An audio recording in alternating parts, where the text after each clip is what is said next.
Yann qui sort du groupe, il a une petite entorse qui l'empêchera de prendre sa place. Je pense qu'avec une semaine de délai ça aurait été, mais là en 3 jours c'est trop court. D'accord. Plus globalement non, donc il sera remplacé numériquement par Giga, et aussi on emmènera Nico Taravel aussi, on partira avec un groupe de 19 du coup. Après voilà, on a une certaine stabilité sur les derniers temps, se mettre un peu d'air frais là-dedans certainement, mais bon, garder quand même une ossature. On n'est pas dans un match de Coupe de la Ligue ou des choses comme ça, qui est une autre compétition en début de saison. Aujourd'hui, les joueurs sont capables d'enchaîner. Voilà, puis on verra samedi pour le match de Coupe, ça sera encore une autre paire de manches, mais pour l'instant, on n'a pas de pépin particulier. Donc, mais bon, après, aujourd'hui, remplacer Flo, c'est compliqué. Ouais. Après, voilà, Arsène peut rentrer, Jules peut rentrer. Voilà, il y a des garçons qui sont susceptibles de rentrer. Derrière, pas forcément envie de changer grand chose. Change, si tu veux, au niveau récupération. En plus, on a un jour de moins parce qu'on a joué samedi. Ouais. Donc, tu n'as vraiment que dimanche, lundi pour récupérer. Donc, les gens qui ont joué avant-hier, franchement, sur les 2 jours, ils n'ont pas fait grand chose.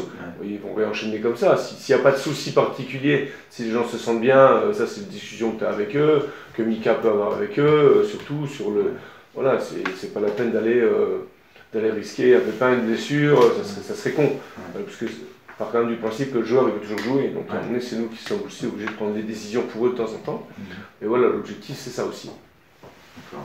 Mais moi il n'y a pas de raison qu'entre samedi et mardi tu ne sois pas capable d'enchaîner. Aucune. Mais nos bonnes dispositions sont surtout sur nos matchs à l'extérieur, les derniers. On est quand même sur des très bonnes performances à l'extérieur. Il y a de prendre 3 victoires à nul sur les 4 derniers matchs à l'extérieur. Donc c'est surtout là-dessus qu'il faut s'appuyer. C'est pas encore une fois le contempler, c'est bien réfléchir à ce qu'on a mis dans ces matchs pour qu'on soit performant, que ce soit à Nancy, à Red Star, à Orléans et à Lens. Bon voilà, donc se mettre aussi à la place de l'adversaire, qu'est-ce qu'il va nous proposer, se mettre aussi à la place sur quel terrain on va jouer. Enfin il y a des paramètres qui changent à chaque match, donc il faut bien les aborder, les appréhender. Et puis que nous, on est au coup d'envoi le minimum de surprises possible. J'ai vu que leur coach était content de leur dernier match à Clermont, donc je ne vais pas leur demander. Enfin, il va y avoir une réaction, ça c'est logique. Ensuite, c'est une équipe qui a du mal à gagner à la maison, donc à mon avis, ils vont fouiller et bien finir par trouver une solution, en espérant que ce ne soit pas contre nous. Nous, on fera tout pour que ce ne soit pas contre nous. Et puis voilà, après, c'est un match de football. Hein.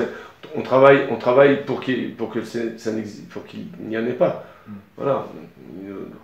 Je regarde déjà, c'est bien le Stade Bollard, de jouer contre Metz, c'est des matchs des matchs plus. Après notre quotidien, c'est aussi voilà, aller à Béziers avec tout le respect qu'il faut avoir pour l'équipe de Béziers, voilà, même si aujourd'hui on est mieux classé, c'est le classement d'aujourd'hui, le classement final ne sera peut-être pas celui-ci. Aujourd'hui, voilà, mais moi tout ça, ça m'intéresse peu.